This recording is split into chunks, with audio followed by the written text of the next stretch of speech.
Bonjour. Bonjour. Vous avez dit à plusieurs reprises que vous êtes le sauveur de Vivarte, mais est-ce que vous n'êtes pas plutôt en train de démanteler le groupe?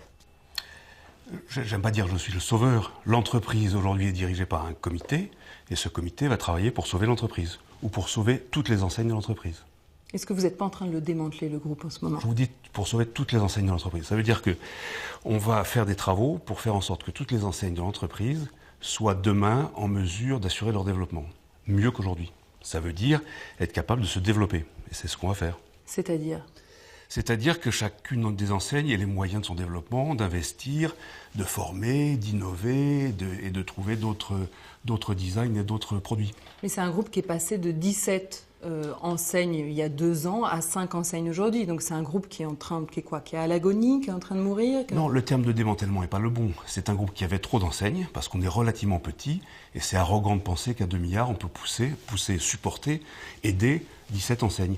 Donc il faut que les enseignes qu'on garde aient les moyens de se développer dans le cadre du groupe et que celles qu'on ne garde pas aient les moyens de se développer en dehors du groupe. Le groupe n'a pas beaucoup de signification, il n'y a pas beaucoup de synergie dans ce métier. Donc nous allons garder un certain nombre d'enseignes, toutes celles qu'on peut développer.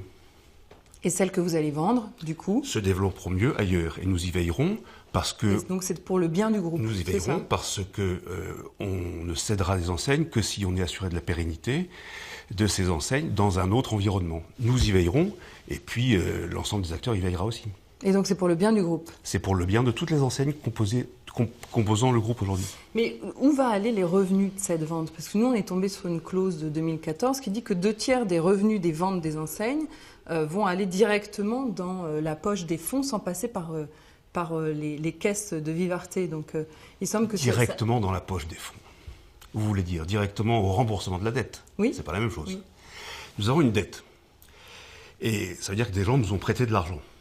Ils estimaient que c'était un argent un peu risqué parce que Vivarte avait des problèmes. Et c'est donc une dette qui a des taux d'intérêt un peu élevés. C'est normal, ça récompense le risque. Eh bien, ces gens-là seront remboursés. C'est heureux. Si vous prêtez de l'argent à quelqu'un, vous entendez qu'on vous le rembourse. C'est ce qui va se passer. Donc 70%, donc à peu près 2/3 des revenus des ventes vont aller au remboursement de la dette. Non. Ils ne vont pas aller pour réinjecter, non, ça c'était l'ancienne restructuration de la dette de 2014. Celle que nous sommes en train de mener à bien prévoit ce qu'on appelle un basket assez important d'argent que nous garderons dans l'entreprise pour la développer. Pour financer le plan de restructuration et pour faire face, si le cas échéant, à des difficultés si elles arrivaient. D'accord, donc cette clause a changé. Cette clause va changer. Nous allons signer une restructuration de la dette dans quelques jours. Et je suis très optimiste qu'on va la signer, mettons en mars, avril au pire, et prévoira 95 millions plus une trentaine de millions sous un mécanisme différent qui resteront dans l'entreprise. 95 millions va rester dans l'entreprise? Absolument. Sur combien? Sur les produits de cession. Je ne sais pas encore combien on gagnera par les enseignes qu'on va céder. Est-ce que Vivarte est aujourd'hui aux mains des fonds vautours? Vous connaissez ma réponse. Vivarte aujourd'hui est dans les mains de ses créanciers. Alors, vous les qualifiez de fonds vautours, je ne connais pas ce terme-là. Ce sont deux sortes de fonds. Des fonds qui sont venus il y a assez longtemps, qu'on appelle de l'ancienne monnaie, qui ont abandonné 2 milliards il y a 3 ans. Avec des contreparties? Non, les cotisations. Ils sont rentrés dans le capital, ils ont pris le pouvoir de l'entreprise. C'est-à-dire qu'il s'est transformé en capital. Mais le capital aujourd'hui, il ne vaut pas grand-chose. Mais ils ont pris le pouvoir, donc ils peuvent faire du groupe ce qu'ils veulent. Et notamment, par exemple, céder des enseignes pour essayer de récupérer l'argent de la dette. Non, ils ont pris le pouvoir, ça veut dire qu'ils sont transformés en actionnaires. Voilà. Qu'un actionnaire ait le pouvoir de vendre, c'est normal. Dans ce pays, on a le droit d'entreprendre et on a le droit de ne plus entreprendre. On a le droit d'acheter, on a le droit de vendre. Eh bien, oui, mais est-ce qu'il n'y a pas un petit conflit d'intérêts quand même, puisque il décide de pas fini. vendre. Il y a une nouvelle dette aussi qui est venue par des nouveaux fonds, pas du tout vautours, qui sont venus mettre 572 millions pour aider ce groupe à se développer. Avec un taux d'intérêt à 11%. Sachant que les banques françaises ne l'ont pas fait. Avec un taux d'intérêt à 11%. Avec un taux d'intérêt à 4 plus 7, c'est pas du tout la même chose. Oui, mais 4 plus 7, ça fait 11. 7 capitalisés.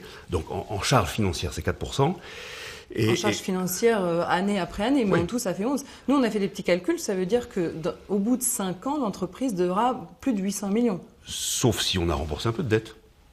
Oui, vous allez en rembourser, mais ces 500 millions auront coûté à l'entreprise 800 millions.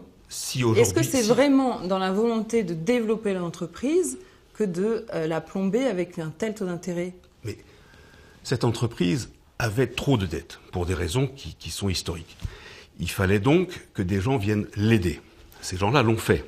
Ils ont le temps d'être rémunérés, ça paraît normal. Mais est-ce que c'est aux salariés de trinquer pour qu'ils puissent être rémunérés? Les salariés ne trinquent pas.